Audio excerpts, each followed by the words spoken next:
First Alert Weather with meteorologist Lisa Villegas.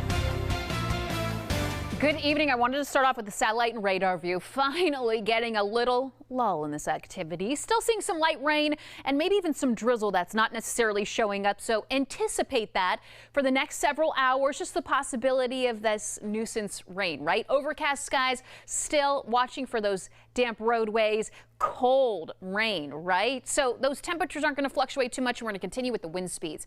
Do want to point out the rain totals just in the last 24 hours have definitely seen these rain totals over a half an inch, like Charlotte Airport, Shelby, Gastonia, Mooresville, Rock Hill, Monroe.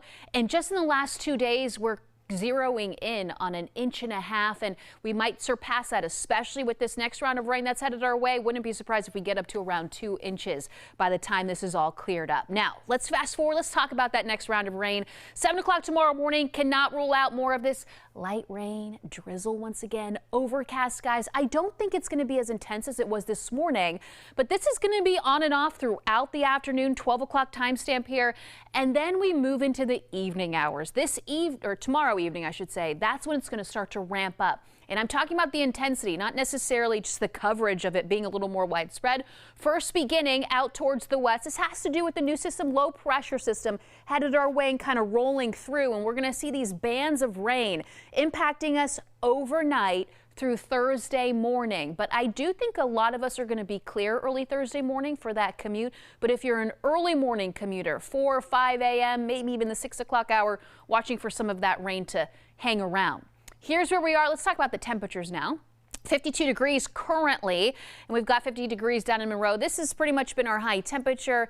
Not a lot going on temperature-wise. Upper 40s, low 50s. This is pretty much what we can expect again tomorrow. The wind speeds, they will still hold on. We've had gusts exceeding 30 miles per hour this afternoon. Overnight, we're going to see those gusts up to around 20 miles an hour. So it will be chilly once again, but like we talked about temperature-wise, just dropping a few degrees, still cold. So upper 40s, mid 40s for most locations, upper 30s up across our mountain communities.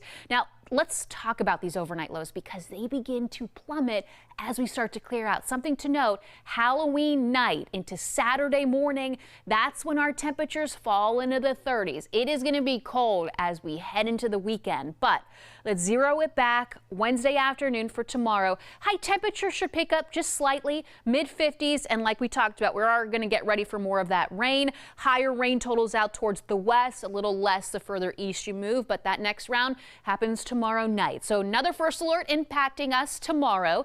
We start to clear out Thursday afternoon. Halloween, perfect for trick-or-treating, getting ready for temperatures in the 50s, and we'll talk about that trick-or-treat forecast coming up in the next half hour. Lots of folks paying attention to that one. We'll see in a couple of minutes.